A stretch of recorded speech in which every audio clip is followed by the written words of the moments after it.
اعوذ باللہ من الشیطان الرجیم بسم اللہ الرحمن الرحیم۔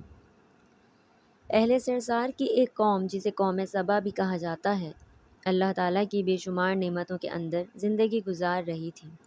یہ قوم ایک عظیم تہذیب و تمدن کی مالک تھی۔ حضرت داؤد علیہ السلام اور حضرت سلیمان علیہ السلام کی باعظمت حکومتوں کے بعد ان کی حکومت زبان زد خاص و عام تھی۔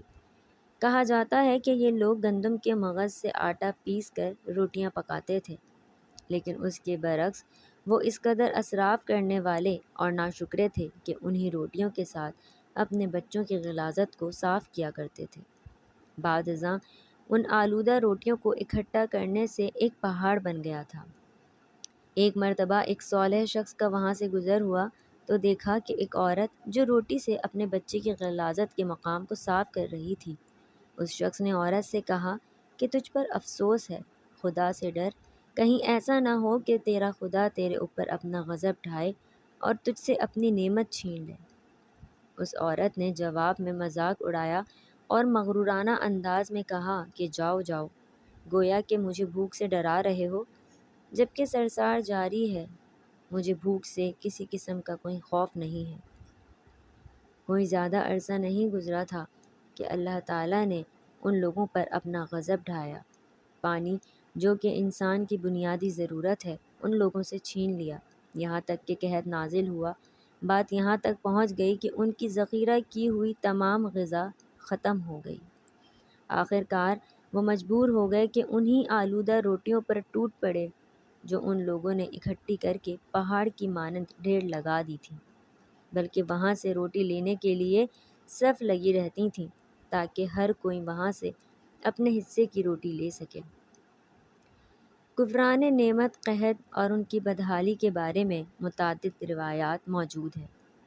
سورہ نحل کی آیت نمبر 112 اور 113 میں یوں ارشاد ہوتا ہے، اور اللہ نے اس بستی کی بھی مثال بیان کی ہے جو محفوظ اور مطمئن تھی، اس کا رزق ہر طرف سے باقاعدہ آ رہا تھا، لیکن اس بستی کے رہنے والوں نے اللہ کی نعمتوں کا انکار کیا تو خدا نے انہیں بھوک اور پیاس کا مزہ اچھا چکھایا، صرف ان کے اعمال کی بنا پر جو کہ وہ انجام دے رہے تھے۔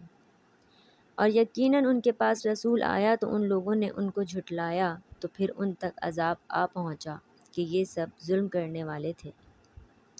اسی قوم سبا کے بارے میں ایک اور واقعہ بیان ہوتا ہے کہ ان لوگوں نے اپنی زراعت کو بہتر طور پر کاشت کرنے کے لیے پانی ذخیرہ کرنے کی خاطر بلخ کے دو پہاڑوں کے درمیان ایک بہت بڑا بند مورب تعمیر کیا ہوا تھا۔ سوراخ اور دوسرے پہاڑوں سے گزرا ہوا پانی اس بند میں آ کر وافر مقدار میں جمع ہو جاتا تھا۔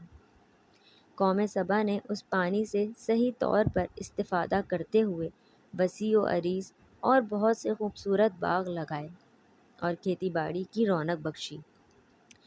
ان باغات کے درختوں کی شاخیں اس قدر پھولوں سے لدی ہوئی ہوتی تھیں کہ کہتے ہیں کہ اگر کوئی شخص سر پر ٹوکری رکھ کر ان کے نیچے سے گزرتا تو پھل خود بخود ٹوکری میں گرنا شروع ہو جاتے اور قلیل مدت میں ٹوکری تازہ پھلوں سے بھر جاتی۔ لیکن نعمت کی کثرت نے انہیں شکر کرنے کے بجائے سرمست اور غافل کر دیا، یہاں تک کہ ان کے درمیان بہت بڑا طبقاتی نظام وجود میں آ چکا تھا۔ ان میں سے صاحب اقتدار لوگوں نے کمزوروں اور ضعیفوں کا خون چوسنا شروع کر دیا، یہاں تک کہ ان لوگوں نے خدا سے ایک احمقانہ التماس کیا جس کا ذکر سورہ سبا کی آیت نمبر 19 میں ملتا ہے۔ انہوں نے کہا، خدایا ہمارے سفروں کے درمیان فاصلہ زیادہ کر دے۔ انہوں نے اللہ تعالیٰ سے یہ التماس اس لیے کیا تاکہ غریبوں، بے نواح لوگوں، عمرہ اور ثروت مند ان کے ہمراہ سفر نہ کریں۔ ان کی خواہش یہ تھی کہ آبادیوں کے درمیان خشکی ہو اور فاصلہ بہت زیادہ ہو تاکہ تہی دست اور کم آمدنی والے لوگ ان کی طرح سفر نہ کر سکیں۔ اللہ تعالیٰ نے ان مغرور پیٹ کے پجاریوں پر اپنا غضب نازل کیا۔ بعض روایاتوں کے مطابق ان مغرور لوگوں کی آنکھوں سے دور صحرائی چوہوں نے معرب نامی بند کی دیوار پر حملہ کر کے انہیں اندر سے کھوکھلا کر دیا۔ ادھر سے بارشیں زیادہ ہوئیں جن کی وجہ سے سیلاب آ گیا اور اس بند میں پانی بہت زیادہ اکٹھا ہو گیا، اچانک بند کی دیواریں ٹوٹیں، اس سے ایک بہت بڑا سیلاب آیا جس سے تمام دیہات، آبادیاں، مال مویشی، باغات، کھیتیاں، ان کے محل اور گھر پانی میں غرق ہو کر نابود ہو گئے۔ ان کے باغات اور زراعت میں سے صرف بیری کے درخت اور کچھ جھاڑیاں بچیں۔ خوش الحان پرندے وہاں سے کوچ کر گئے، جبکہ الوؤں اور کووں نے قوم سبا کے کھنڈرات میں اپنے گھونسلے بنا لیے تھے۔ اس بات کا ذکر سورہ سبا کی آیت نمبر 15 اور 16 میں ملتی ہے۔ اور آخر میں سورہ سبا کی آیت نمبر 17 میں اس واقعے کا یوں نتیجہ نکلا ہے کہ ہم نے اگر ناشکری کی تو اس کی سزا بے شک اللہ تعالی ہمیں دیتا ہے، اور ہم ناشکروں کے علاوہ کسی کو سزا نہیں دیتے ہیں۔